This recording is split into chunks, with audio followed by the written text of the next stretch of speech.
नमस्कार, आप देख रहे हैं न्यूज 18 राजस्थान। आपके साथ मैं हूं आसिफ। दिल्ली से इस वक्त की बड़ी खबर, अभिभावकों को सुप्रीम झटका लगा है। अब उन्हें स्कूलों की पूरी फीस देनी होगी। हाईकोर्ट के आदेश को सुप्रीम कोर्ट ने रद्द कर दिया है। प्रदेश के लाखों अभिभावकों को झटका लगा है। जस्टिस एएम खानविलकर और जस्टिस कृष्णा मुरारी की बेंच ने यह फैसला सुनाया। भारतीय विद्या भवन, एसएमएस और अन्य स्कूलों की अपील को मंजूर किया गया। अधिवक्ता प्रतीक कासलीवाल, अनुरूप सिंघी और अन्य ने इसकी पैरवी की थी।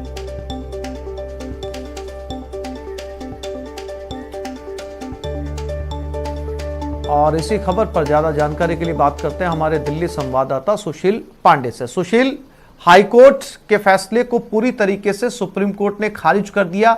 इस कोरोना काल में जहां पर हर कोई संकट में है, ऐसे में पेरेंट्स को पूरी फीस अदा करनी होगी। तौर से ये कहीं ना कहीं अभिभावकों के लिए एक बड़ा झटका है, लेकिन सुप्रीम कोर्ट ने चूंकि इस पूरे मामले में जो मेरिट पर सुनवाई की थी, उस पर यह कहा था कि कुछ समय के लिए हाईकोर्ट के आदेश पर फिलहाल विचार नहीं किया जाएगा। लेकिन अब सुप्रीम कोर्ट का एक विस्तृत आदेश आ गया, जिसमें सुप्रीम कोर्ट ने हाईकोर्ट के फैसले को फिलहाल मानने से मना कर दिया। और ऐसे में ये फैसला निश्चित रूप से अभिभावकों के लिए एक बड़ा झटका है, साफ तौर से, क्योंकि सुप्रीम कोर्ट ने जिस तरह फैसला दिया है और जिस तरह इस समय देश की स्थिति है, तमाम स्कूल बंद है, कई जो कार्यालय है वो बंद है। ऐसे में अभिभावकों के लिए कहीं ना कहीं फीस देना एक बड़ी परेशानी भी होगी। लेकिन फिलहाल कुछ अभिभावकों से हमारी बात भी हुई और उन्होंने कहा है कि वो सुप्रीम कोर्ट में रिव्यू पिटीशन दाखिल करेंगे, क्योंकि कहीं ना कहीं सुप्रीम कोर्ट का यह फैसला उनकी कमर पर एक बड़ा भार होगा। और ऐसे में अगर उनका काम धंधा नहीं चल रहा है और ऐसे में स्कूलों की जो फीस है वो बड़े स्तर पर चुकानी होगी, जो फिलहाल ठीक नहीं है। लेकिन सुप्रीम कोर्ट ने कहा कि चूंकि जो स्कूल्स है वो लगातार बच्चों को पढ़ा रहे हैं, ऐसे में वहां पर काम करने वाले तमाम टीचर्स की भी रोजी रोटी देखी जानी जरूरी है। लेकिन अब ऐसे मामले में कहीं ना कहीं सुप्रीम कोर्ट के इस आदेश को किस तरह पालन करवाती है राज्य सरकार, ये देखना बेहद अहम होगा। फैसला देखना ये भी होगा कि क्या सुप्रीम कोर्ट ने कोई कैटेगरी बनाई है, क्योंकि अभी डिटेल जो जजमेंट है वो नहीं आया है। लेकिन कहीं ना कहीं हाईकोर्ट का जो आदेश था उसको फिलहाल सुप्रीम कोर्ट ने रद्द कर दिया है। सुशील, एक अहम बात यह भी है कि इस पूरे फैसले को पढ़े जाने की भी जरूरत है, क्योंकि सुप्रीम कोर्ट ने अगर यह फैसला सुनाया तो इसके डूज एंड डोंट्स जरूर रहे होंगे, इसमें इफ एंड बट्स भी होंगे, क्योंकि सीधे तौर पर कुछ ऐसे नियम जरूर इसमें बनाए गए होंगे या सुप्रीम कोर्ट की तरफ से कहा गया होगा जो थोड़ी बहुत राहत पेरेंट्स को पहुंचाएगा। क्योंकि कोविड काल चल रहा है, इस हालात के अंदर लोगों के पास में, बहुत ज्यादा लोगों के पास में रोजगार जा चुके हैं, बच्चों को पढ़ाना है, पूरी फीस उन्हें अदा करनी है और वो हाई कोर्ट, सुप्रीम कोर्ट तक गए हैं। ऐसे में फैसले को सुशील पढ़े जाने की जरूरत होगी, क्योंकि जिस तरह फैसला सुप्रीम कोर्ट ने सुनाया है ये निश्चित रूप से कहीं ना कहीं अभिभावकों के लिए झटका है। लेकिन सुप्रीम कोर्ट ने कहीं ना कहीं इस पूरे मामले में एक बड़ी शर्त रखी होगी, क्योंकि जस्टिस खानविलकर इससे पहले हरियाणा के मामले की भी सुनवाई कर रहे थे, तो हरियाणा में अभिभावकों के लिए उन्होंने एक राहत दी थी कि वो 6 महीने तक 30% जो फीस है वो अदा करेंगे, लेकिन फीस माफ नहीं किया जाएगा। तो उम्मीद यह है कि जब डिटेल जजमेंट आएगा तो निश्चित रूप से सुप्रीम कोर्ट ने कुछ, जैसा बता रहे थे, डू और डोंट जरूर रखा होगा। क्योंकि लगातार अगर अभिभावकों के ऊपर इस तरह भार डाला जाएगा तो निश्चित रूप से आने वाले समय में यह परेशानी का सबब जरूर साबित होगा। बिल्कुल सुशील, आप मेरे साथ बने रहिएगा, मैं फिर से आपके पास लौटूंगा। सचिन कुमार हमारे साथ जयपुर से हमारे संवाददाता जुड़ गए। सचिन, सीधे तौर पर अगर दो टूक शब्दों में कहा जाए तो पेरेंट्स की अब नहीं चलेगी, सीधे तौर पर उन्हें पूरी फीस अदा करनी होगी, ये सुप्रीम आदेश है। क्या करेंगे पेरेंट्स अब?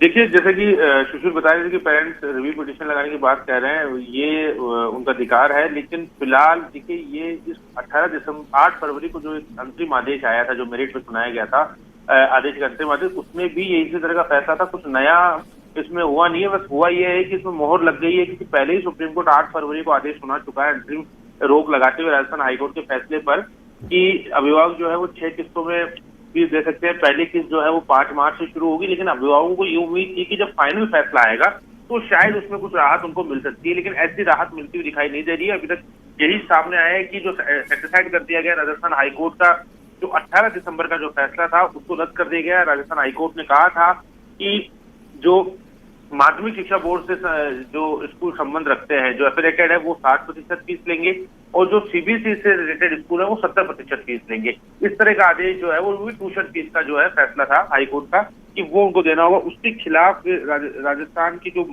बड़ी स्कूल है, भारतीय विद्या भवन हो या SMS स्कूल हो, वो उन्होंने सुप्रीम कोर्ट का दरवाजा खटखटाया था और सुप्रीम कोर्ट ने प्राइमरी सुनवाई करते हुए 8 फरवरी को ये कह दिया था कि राजस्थान हाईकोर्ट के आदेश पर हम रोक लगाते हैं और स्कूल 2020-21 का जो सेशन बीत चुका है उसकी पूरी फीस जो है वो 19-20 के हिसाब से देगी, यानी बढ़ी हुई फीस नहीं लेंगे। 19-20 की जो फीस थी वो अभिभावकों को चुकानी होगी और अभिभावकों को राहत ये दी गई थी कि उन्हें बढ़ी हुई फीस नहीं चुकानी थी, उन्हें 19-20 के हिसाब से फीस चुकानी थी और उसके अलावा 6 किस्तों में फीस चुकानी थी। 5 मार्च को ही पहले किस्त शुरू हुई थी। इस तरह का जो आदेश है वो सुप्रीम कोर्ट पहले दे चुका है, लेकिन अब समस्या ये खड़ी हो गई है क्योंकि जो लड़ाई अभिभावक लड़ रहे थे वो लड़ रहे थे 20-21 की फीस को लेकर। अब सेशन शुरू हो गया है अप्रैल से 21-22 का, तो अब 21-22 की फीस को लेकर क्या, क्योंकि सुप्रीम आदेश आने के बाद ये साफ हो गया कि स्कूलें अब किसी की नहीं मानने वाली है, ना राज्य सरकार की ना ही अभिभावकों की, वो पूरी फीस वसूलने की हकदार होगी 20-21 की। और अब जो नया सेशन शुरू हो गया, देखिए अभी कोरोना की दूसरी लहर चल रही है, कुछ भी कहना आसान नहीं है कि स्कूलें अब कब खुलेंगी, तो अब एक जो नई लड़ाई देखने को मिलेगी राजस्थान में वो लड़ाई देखने को मिलेगी 21-22 की फीस। 20-21 की फीस का तो फैसला अब आया। 21-22 सचिन देखिए, सुप्रीम कोर्ट का फैसला है और कहा जाता है कि जब लोअर कोर्ट के अंदर सुनवाई फैसले से सहमत नहीं हुआ जाता तो आमतौर पर यह कहा जाता है कि आप आगे के कोर्ट में चले जाइए। फिर लोग जो है वो हाई कोर्ट में जाते हैं, हाई कोर्ट के फैसले से संतुष्ट नहीं होते तो आखिरी रास्ता होता है कि आप सुप्रीम कोर्ट में चले जाइए। सुप्रीम कोर्ट से भी अगर इस तरीके का फैसला आता है तो क्या कोई और कानूनी विकल्प इन पेरेंट्स एसोसिएशन के पास में बचता है, या फिर जैसा कि सुशील ने बताया कि इस फैसले को एक बार हाईलाइट हमारे सामने आई है, इसे एक बार पूरा रिव्यू करे जाने की जरूरत है, इसे पढ़े जाने की जरूरत है। सचिन, कानूनी विकल्प की जो आप बात कर रहे हैं, जैसे सुशील बता दी कि रिव्यू पिटीशन दायर करने की बात है, तो एक रिव्यू पिटीशन दायर की जा सकती है, लेकिन जो बात मैं कह रहा था आसिफ, वो यहाँ महत्वपूर्ण इसलिए हो जाती है कि ये फैसला 20-21 की फीस को लेकर है, जो कि सेशन खत्म हो चुका है 30 मार्च को। अब जो नया नाटक शुरू होगा या जो कह सकते हैं कि नई प्रक्रिया शुरू होगी वो 20-21-22 की फीस को लेकर भी होगी। तो अभिभावकों के पास ये रास्ता जरूर है कि वो दोबारा से हाईकोर्ट आ सकते हैं और हाईकोर्ट में 20-21 की फीस की बात कर सकते हैं, क्योंकि नया सेशन अब शुरू हो गया है। 20-21 की फीस को लेकर फैसला आ गया है कि वो आपको देनी होगी। कई अभिभावकों ने फीस देना भी शुरू कर दिया, जैसे कि बता रहा था कि 8 फरवरी को सुप्रीम कोर्ट ने फैसला दिया था कि 6 किस्तों में फीस दे सकते हैं। पहले किस्त 5 मार्च को देनी थी, 5 मार्च, 5 अप्रैल को दूसरी किस्त जा चुकी है, 5 अप्रैल भी निकल चुकी है। तो ऐसे में अब जो नया सेशन शुरू हो गया उसकी फीस को लेकर क्या होगा, तो ये एक कानूनी प्रक्रिया एक लंबी हो जाएगी, क्योंकि 20-21 को लेकर तो सुप्रीम कोर्ट फैसला दे चुका है, लेकिन जो नई पिटीशन दायर होंगी 21-22 को लेकर, उसमें देखना ये होगा कि राजस्थान हाईकोर्ट या तो देश के तमाम अन्य हाईकोर्ट अन्य राज्यों में अगर इस तरह के मामले जाते हैं तो कोर्ट उनको किस तरह से एंटरटेन करता है, क्योंकि देखिए सुप्रीम कोर्ट का जो फैसला है वो नजीर बन जाता है। अब सुप्रीम कोर्ट जब 20-21 के लिए आदेश दे चुका है तो 21-22 के लिए भी कुछ ज्यादा उम्मीद जो है वो किसी को होगी नहीं, लेकिन अभिभावक अपनी तरफ से प्रयास करेंगे, अभिभावकों की जो संघर्ष समितियां बनी हुई वो अपनी तरफ से प्रयास करेंगे। ये बहुत महत्वपूर्ण बात है सचिन की, जब पहले वाले के लिए ये फैसला दिया गया है तो आगे वाले के लिए बहुत ज्यादा गुंजाइश बचती नहीं है। सुशील, जैसा कि सचिन हमारे संवाददाता बता रहे हैं कि जब सुप्रीम कोर्ट पिछले वाले रिव्यू के ऊपर ये फैसला दे चुका है तो अब अगर पेरेंट्स जाते भी हैं कोर्ट के अंदर तो बहुत ज्यादा उन्हें राहत मिलने की उम्मीद नहीं कहा जा सकता। सुशील, साफ तौर से रिव्यू पिटीशन फिलहाल इसलिए ज्यादा कंसीडर किया जाएगा क्योंकि कई अभिभावक ऐसे हैं जो फिलहाल इस फैसले से संतुष्ट नहीं है, क्योंकि उनके पास ये अधिकार है। लेकिन सुप्रीम कोर्ट ने, जैसा सचिन भी बता रहे थे, कि पहले ही तमाम अभिभावकों के कंधे पर भार कम करने के लिए इस फीस के स्थिति को उन्होंने इंस्टॉलमेंट में कन्वर्ट कर दिया था। उन्होंने कहा था कि तमाम जो अभिभावक हैं वो फिलहाल फीस जरूर अदा करेंगे, लेकिन वो इंस्टॉलमेंट प्रक्रिया में अदा करेंगे और कोई भी स्कूल उनके जो छात्र हैं उनके एडमिशन को डिनाई नहीं करेंगे, उनके परीक्षा को डिनाई नहीं करेंगे। तो ये अभिभावकों के लिए एक बड़ी राहत है, लेकिन अभिभावक ये चाहते थे कि उनकी जो फीस है वो माफ कर दी जाए, जिस पर फिलहाल सुप्रीम कोर्ट कंसीडर नहीं किया। लेकिन निश्चित रूप से उनका अपना मौलिक अधिकार है, अगर अभिभावक इस फैसले से संतुष्ट नहीं है तो वो निश्चित रूप से सुप्रीम कोर्ट का दरवाजा खटखटा सकते हैं। लेकिन उम्मीद बहुत कम है कि अभिभावकों को फिलहाल पिछले जो प्रीवियस शैक्षणिक सत्र की बात जो थी जिसमें उनको राहत मिल जाए, तो उम्मीद बहुत कम है। लेकिन अगर उनको करना है तो वो रिव्यू फाइल कर सकते हैं, लेकिन सुप्रीम कोर्ट पहले ही उन्हें राहत दे चुका है कि फीस के मामले में वो इंस्टॉलमेंट की प्रक्रिया के तहत फीस को अदा कर सकते हैं। जी, सुशील और सचिन, आप दोनों साथियों का हमसे जुड़ने के लिए, जानकारी देने के लिए बहुत शुक्रिया।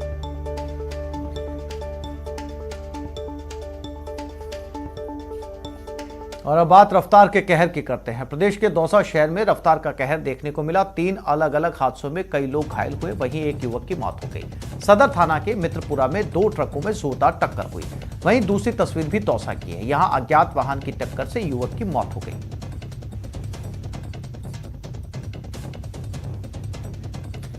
दौसा में खेरवाल मोड़ पर ईंटों से भरी ट्रैक्टर ट्रॉली और ट्रक में जोरदार टक्कर हो गई, जिससे ट्रक का आगे का हिस्सा पूरी तरह से क्षतिग्रस्त हो गया, जिसमें ड्राइवर और खलासी फंस गए।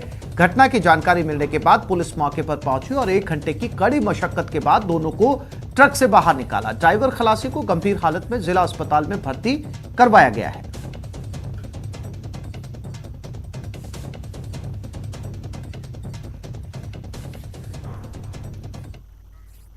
और दौसा में भीषण सड़क हादसा हुआ। NH 21 पर 2 ट्रकों में जोरदार टक्कर हुई। हादसे में केबिन में ट्रक चालक फंस गया। 1 घंटे का रेस्क्यू ऑपरेशन चलाया गया, बड़ी मुश्किल से बाहर निकाला गया। सदर थाना क्षेत्र के मित्रपुरा मोड़ की यह घटना बताई जा रही है।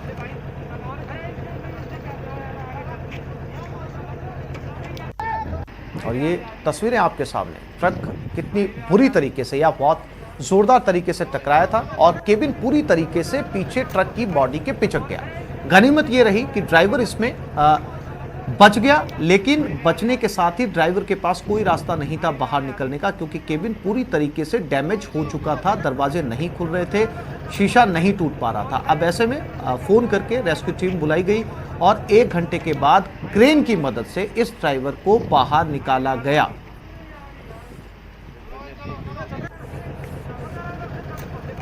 और दौसा में एक और रफ्तार का कहर, गाड़ी ने युवक को टक्कर मारी। युवक की मौके पर ही मौत हो गई। हादसे के बाद हाईवे जाम हो गया। NH 21 पर यह हादसा हुआ। दौसा में लगातार 2 बड़े हादसे, एक में ड्राइवर की जान बचा ली गई, दूसरे में गाड़ी ने युवक को टक्कर मारी और युवक की मौके पर ही मौत हो गई।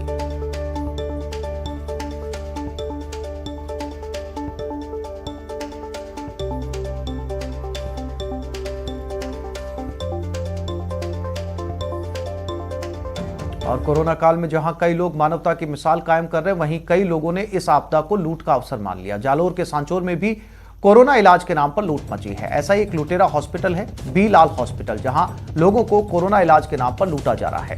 मरीजों के परिजनों का आरोप है कि अस्पताल में कोरोना के इलाज के लिए रोज 20 से 30 हजार रुपए सिर्फ बेड चार्ज के लिए वसूले जा रहे हैं। इतना ही नहीं, बिल मांगने पर लोगों को धमकाया भी जाता है। ऐसा एक वीडियो भी वायरल हो रहा है जिसमें परिजन बिल मांग रहे हैं, लेकिन हॉस्पिटल के लोग उन्हें कोई हिसाब नहीं देने की बात करते दिखाई दे रहे हैं।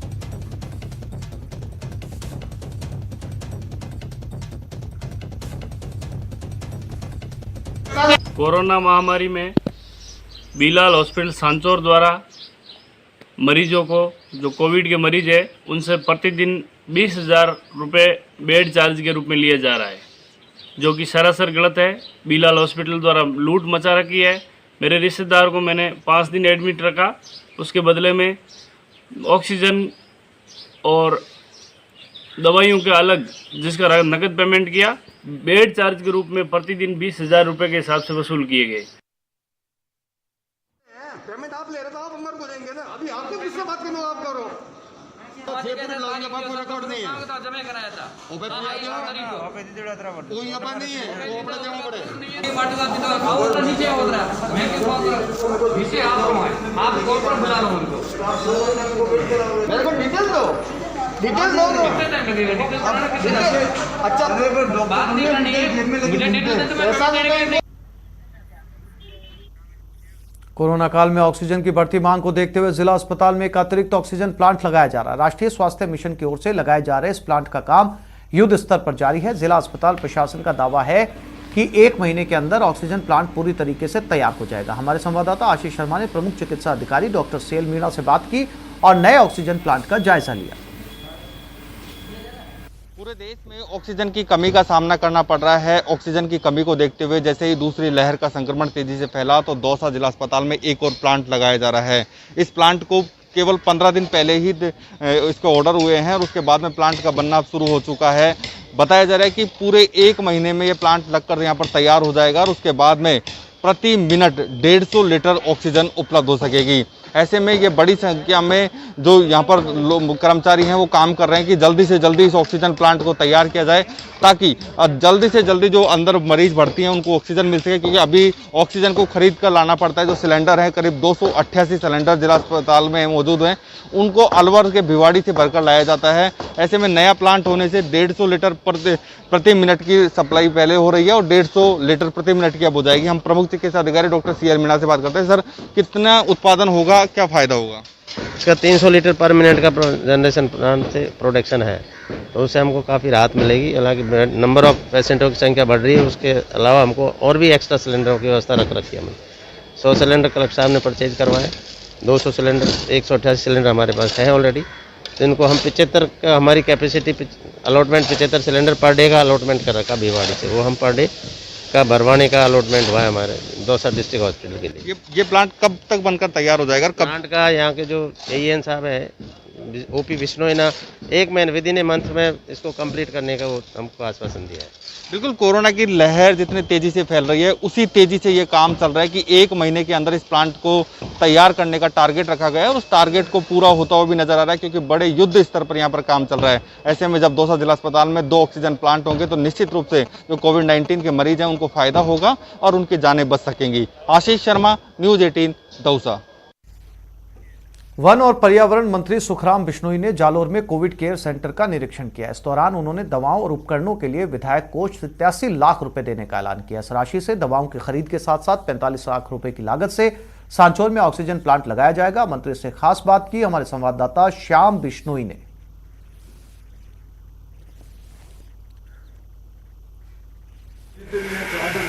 जालोर जिले में इन दिनों कोरोना की वजह से हालात बद से बदतर बने हुए हैं। ऐसे में प्रशासन व जिला प्रशासन पूरी तरीके से मुस्तैदी से काम कर रहा है। इसी को लेकर वन एवं पर्यावरण मंत्री सुखराम बिश्नोई भी जिले के अलग अलग कोविड सेंटरों का दौरा कर रहे हैं और जहां तक हो सके सरकारी जो सुविधाएं है वो पहुंचा सके। इसको लेकर हमारे साथ खास बातचीत के लिए वन एवं पर्यावरण मंत्री सुखराम बिश्नोई है, उनसे बात करते हैं कि किस तरीके की व्यवस्थाएं। सर, कोरोना को लेकर हालात बहुत ही खराब हो चुके हैं। ऐसे में देखो, जान है तो जान है। माननीय मुख्यमंत्री जी ने कल कहा था कि मैं पूरा बजट देने के लिए तैयार हूँ, अगर मतलब कोरोना कंट्रोल आए तो। कंट्रोल हम खुद रख पाएंगे तभी सरकार कामयाब होगी। कितने भी साधन जुटा ले, कितने भी कोविड सेंटर खोल दे, तब तक जनता सावचेत नहीं होगी, तब तक कंट्रोल नहीं कर पाएंगे। कंट्रोल करने के लिए जो कोरोना गाइडलाइन है उस गाइडलाइन की पालना हो, शादियों में जो गाइडलाइन है उसकी पालना हो, तभी जाकर के इस कोरोना की चैन को तोड़ पाएंगे। आपकी ओर से भी प्रयास किए गए हैं सांचौर सहित अलग अलग क्षेत्रों में विधायक फंड से देने?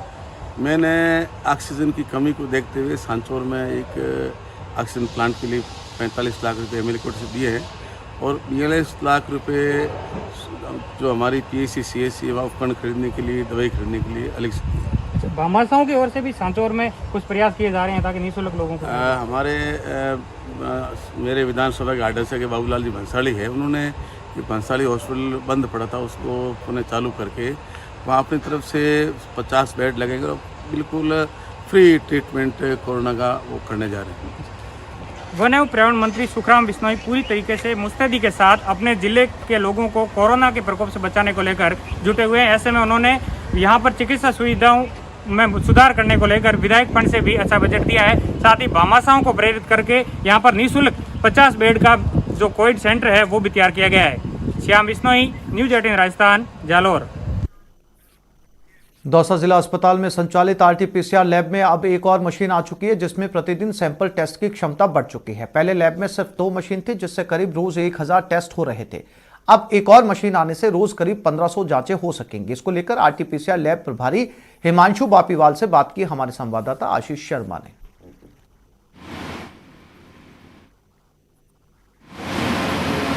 मरीजों की संख्या में भारी बढ़ोतरी हुई है, वहीं सैंपलिंग की संख्या में भी काफ़ी बढ़ोतरी हुई है, जिसके चलते अधिक संख्या में सैंपल आने के कारण इन सैंपलों को जांच के लिए बाहरी जिलों में भी भेजना पड़ रहा था। लेकिन अब व्यवस्थाएं वापस पटरी पर आने लगी हैं क्योंकि यहाँ पर एक मशीन और बढ़ा दी गई है। जो कोविड लैब के प्रभारी हैं हिमांशु बापीवाल, ये हमारे साथ हैं। हम हिमांशु बापीवाल से बात करते हैं। सर, पहले कितनी मशीन थी, कितनी कैपेसिटी थी और अब क्या परिवर्तन आया है? पहले जब लैब शुरू हुई थी दिसंबर के महीने में, जब हमारे पास 2 मशीनें थी और हमारी कैपेसिटी 500 की थी। लेकिन जैसे अप्रैल के महीने में सैंपल बढ़ने लगे तो गवर्नमेंट ने हमको एक मशीन बायोलैब की और दी है और हमारी कैपेसिटी 1500 की कर दी गई है।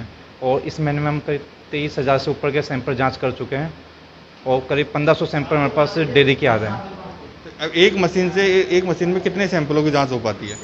एक मशीन में एक बार में 96 सैंपलों की जांच होती है और 3 मशीनों से हम अलग अलग रन करके 5-5, 6-6 रन करके करीब 1500 से अधिक सैंपलों की हम जांच पर डे कर रहे हैं।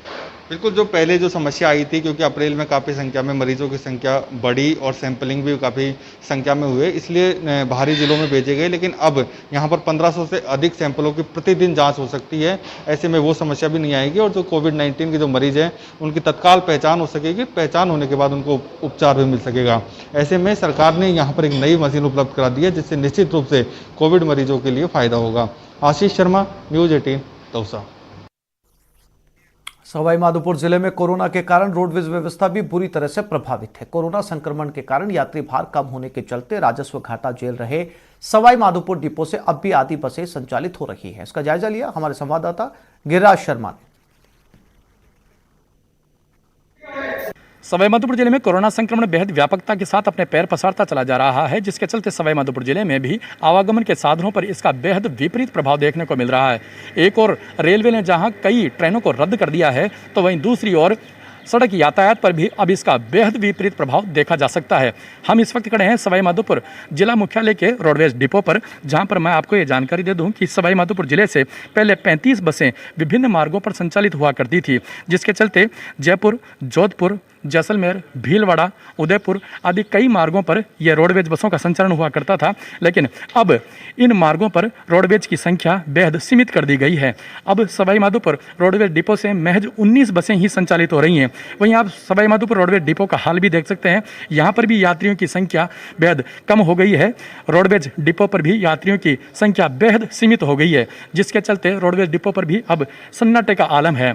जिसके चलते सवाईमाधोपुर रोडवेज डिपो से भी बताया जा रहा है कि यहां पर भी राजस्व घाटा रोडवेज को लगातार वहन करना पड़ रहा है, जिसके चलते अब रोडवेज की संख्या बेहद कम कर दी गई है। गिरिराज शर्मा, न्यूज़ 18, सवाईमाधोपुर। कोरोना संक्रमण के बढ़ते खतरे से लोगों को जागरूक करने के लिए डूंगरपुर के कई थाना इलाकों में पुलिस ने फ्लैग मार्च निकाला। इस दौरान पुलिस ने लोगों से बेवजह घरों से नहीं निकलने और कोरोना गाइडलाइंस का पालन करने की अपील की। एसपी सुधीर जोशी ने चेतावनी दी कि जो लोग नियमों की अनदेखी करेंगे उन्हें सरकार क्वारंटाइन सेंटर में शिफ्ट किया जाएगा और कोरोना जांच करवाकर नेगेटिव रिपोर्ट आने के बाद ही छोड़ा जाएगा।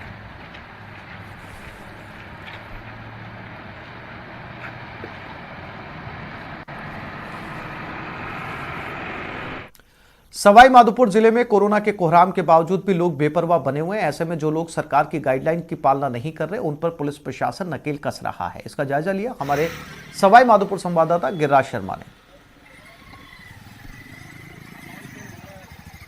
सवाईमाधोपुर जिले में कोरोना संक्रमण बेहद घातकता के साथ लगातार फैलता चला जा रहा है, जिसके चलते सवाईमाधोपुर जिले में भी रोजाना सैकड़ों की तादाद में कोरोना संक्रमित रोगियों की संख्या में लगातार इजाफा होता चला जा रहा है।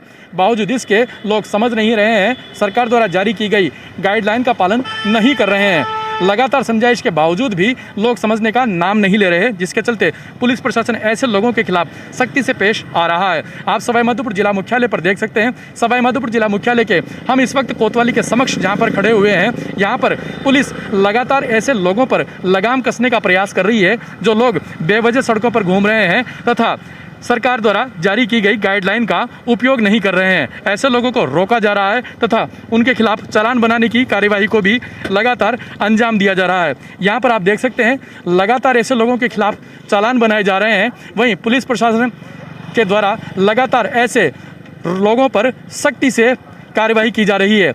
वहीं सवाईमाधोपुर जिले में एसपी सुधीर चौधरी के निर्देशन में लगातार पुलिस प्रशासन बेहद मुस्तैदी के साथ कार्य कर रहा है। गिरिराज शर्मा, न्यूज़ 18, सवाईमाधोपुर। आज से प्रदेश भर में रेड अलर्ट जन अनुशासन पखवाड़े की शुरुआत हो चुकी है। इस पखवाड़े में पुलिस सख्ती बरत रही है। दौसा में भी निजी वाहनों की आवाजाही को पूरी तरह बंद कर दिया गया। जिले की सीमाओं को सील कर दिया गया। वहीं एसपी अनिल बेनीवाल सड़कों पर उतरे। उन्होंने पुलिस बल के साथ फ्लैग मार्च निकाला और लोगों से घरों में रहने की अपील की। इस दौरान हमारे संवाददाता आशीष शर्मा ने एसपी से मौके पर बात की और बाजार का हाल जाना।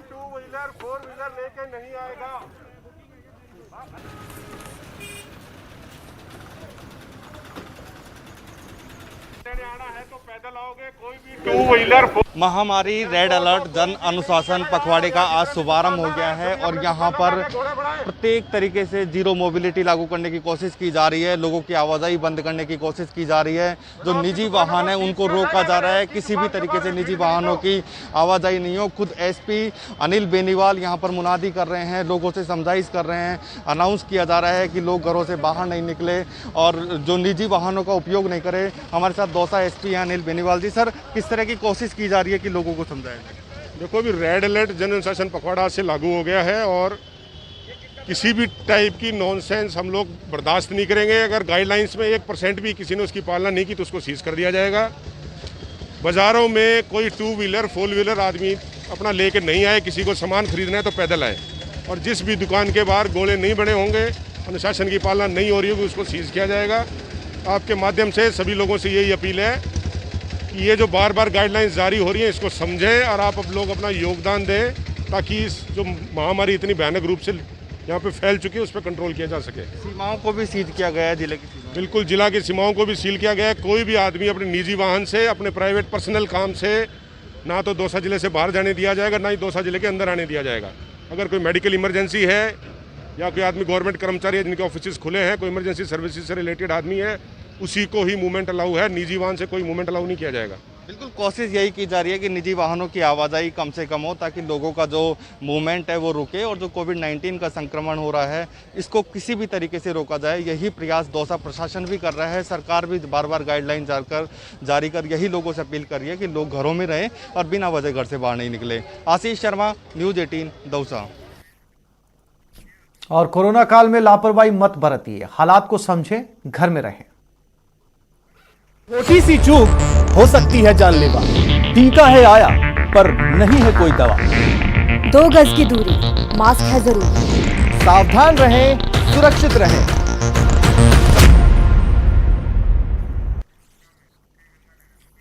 Ganganagar district petrol pump dealer association ने शहर के चौक चौराहों पर तैनात पुलिसकर्मियों और पेट्रोल पंप पर कार्यरत कार्मिकों को मास्क और सैनिटाइजर वितरित किए। District petrol pump dealer association का कहना है कि चौक चौराहों पर तैनात पुलिसकर्मियों और पेट्रोल पंप पर कार्यरत कर्मियों को कोरोना संक्रमित होने का खतरा सबसे ज्यादा रहता है।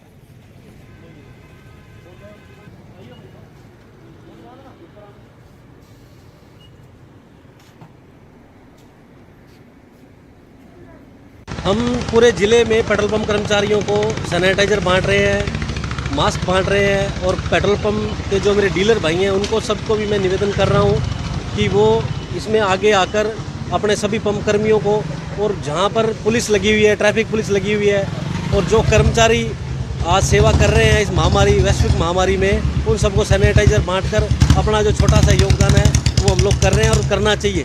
इन कर्मचारियों के लिए, पुलिस वालों के लिए भी कुछ ना कुछ करना चाहिए। और इन्होंने बोला कि सैनिटाइज़र और मास्क वगैरह इनको 24 घंटे रातों दिन काम करते हैं और ये थोड़ा बहुत बचाव रह सके और लोग प्रेरित हो सके कि सैनिटाइज़र और मास्क इन लोगों को पहने और लोग भी इसे पहने।